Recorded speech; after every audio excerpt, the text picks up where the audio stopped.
Hi friends, ഇത് നമ്മളുടെ വൈപ്പിനറ്റത്തുള്ള ബീച്ചാണ് കേട്ടോ. നോർമലി നമ്മൾ ബീച്ചിലേക്ക് പോകുന്നത് നമ്മളുടെ പുതുവൈപ്പ് ലൈറ്റ് ഹൗസ് ബീച്ചാണ് മെയിനായിട്ട് ഇവിടെ നിന്ന് എല്ലാവരും പോകുന്ന ബീച്ച്. ഇത് വൈപ്പിനറ്റത്താണ് കേട്ടോ. നമ്മൾ ഗോശ്രീ ബ്രിഡ്ജ് കഴിഞ്ഞിട്ട് ലെഫ്റ്റിലേക്ക് പോകുമ്പോൾ ഏറ്റവും അറ്റത്തായിട്ടുള്ള എൻഡിങ് വൈപ്പിൻ ബസ് സ്റ്റാൻഡ്, അവിടെ എൻഡിങ്ങിലായിട്ടാണ് ഈ ബീച്ച്. ഇവിടെ നിന്ന് നമുക്ക് നേരെ നോക്കുമ്പോഴത്തേക്കും അപ്പുറത്ത് ഫോർട്ട് കൊച്ചി, കാണുന്നതാണ് ഫോർട്ട് കൊച്ചി. ഇത് നമുക്ക് വീടിൻ്റെ അടുത്തായതുകൊണ്ട് മിക്കപ്പോഴും ഈവനിങ് ഞങ്ങളിവിടെ വരാറുണ്ട് കേട്ടോ. മിക്ക സൺഡേയ്സും വരാറുണ്ട്. പിന്നെ തിരക്ക് കാര്യമായിട്ട് ചെറിയ സൺഡേ കുറച്ച് ആളുകളുണ്ടാവുന്നല്ലാതെ വലിയ തിരക്കൊന്നും ഉണ്ടാവാറില്ല കേട്ടോ. ഇവിടെ നിന്ന് നേരെ നോക്കുമ്പോൾ നമുക്ക് ഫോർട്ട് കൊച്ചിയിലെ തിരക്കും കാര്യങ്ങളൊക്കെ കാണാം കേട്ടോ. നേരെ ഓപ്പോസിറ്റ് നോക്കുമ്പോൾ ഫോർട്ട് കൊച്ചിയാണല്ലോ. ഫോർട്ട് കൊച്ചിയിലേക്ക് നമുക്ക് പോകണമെന്നുണ്ടെങ്കിൽ പാലമില്ല കേട്ടോ, നമുക്ക് ജങ്കാർ സർവീസാണ്. കാരണം ഇത് കപ്പൽച്ചാലാണ്, കപ്പൽച്ചാല അതുകൊണ്ട് പാലമില്ല. പിന്നെ അതുപോലെ ബോട്ട് സർവീസും ഉണ്ട് കേട്ടോ.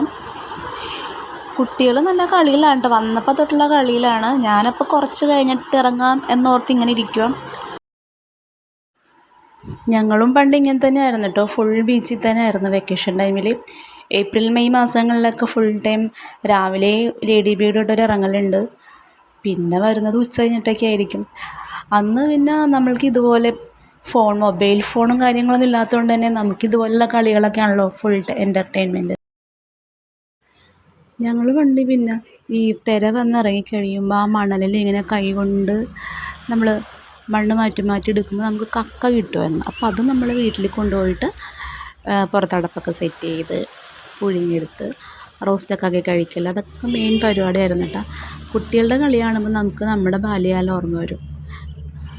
കണ്ടോ, കപ്പൽച്ചാല ആയതുകൊണ്ട് തന്നെ ഇതിൽ എപ്പോഴും ഇങ്ങനെ ഡ്രഡ്ജറുകളും ഓയിൽ ടാങ്കറും പിന്നെ അതുപോലെ ഷിപ്പുകളൊക്കെ പാസ് ചെയ്തുകൊണ്ടിരിക്കും കേട്ടോ.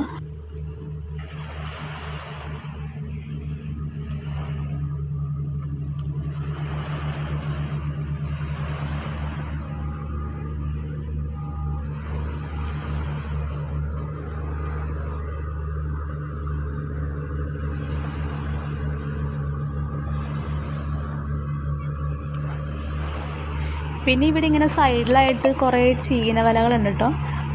ചീനവലകളുടെ മാത്രം വീഡിയോസ് ഞാൻ പിന്നെ ഡീറ്റെയിൽ ആയിട്ട് ഇടാം കേട്ടോ. കാരണം ചീനവലകൾ ഒരുപാടുണ്ട്. നമ്മളിവിടെ കയറുമ്പോൾ തൊട്ടിങ്ങനെ 1 by 1 ആയിട്ട് ഇങ്ങനെ കുറേ ചീനവലകളുണ്ട്. ഇതിപ്പോൾ ഞങ്ങളിപ്പോൾ കുറച്ച് അറ്റത്തായിട്ടാണ് നിൽക്കുന്നത്, സ്റ്റാർട്ടിങ്ങിലല്ല. അപ്പോൾ അവിടെ തൊട്ട് നമ്മൾ ആ സ്റ്റെപ്പ് കയറുമ്പോൾ തൊട്ട് ചീനവല ഒരുപാടുണ്ട്. അപ്പം നമ്മുടെ അടുത്ത് ഷിപ്പ് പാസ് ചെയ്ത് പോകുന്നുണ്ട്. അപ്പോൾ കുട്ടികൾ കളി നിർത്തിയിട്ടു. ഇനി ഷിപ്പ് പോയിട്ട് അടുത്ത കളിയെന്ന് ഓർത്ത് ഉണ്ണിക്കുട്ടനെ ഇങ്ങനെ നോക്കിക്കൊണ്ടിരിക്കുന്നുണ്ട്. മീനൂസ് വെള്ളത്തിൽ കിടന്ന് തുള്ളിച്ചാടുന്നുണ്ട്. ആദ്യമൊക്കെ നമുക്ക് കടലിൽ കൊണ്ടുവരുമ്പോഴത്തേക്കും തിരയിലിറങ്ങാൻ ഭയങ്കര പേടിയായിരുന്നു കേട്ടോ. വെള്ളം കാണുമ്പോൾ പേടിച്ച് കയറി വരുമായിരുന്നു. ഇപ്പോൾ ഇടയ്ക്കിടയ്ക്ക് വന്നാൽ പേടി മാറിയിട്ടുണ്ട് കേട്ടോ. പിന്നെ വരുന്ന ഷിപ്പാണ് നമ്മുടെ കോസ്റ്റ് ഗാർഡിൻ്റെ റഡാർ ഷിപ്പാണ്.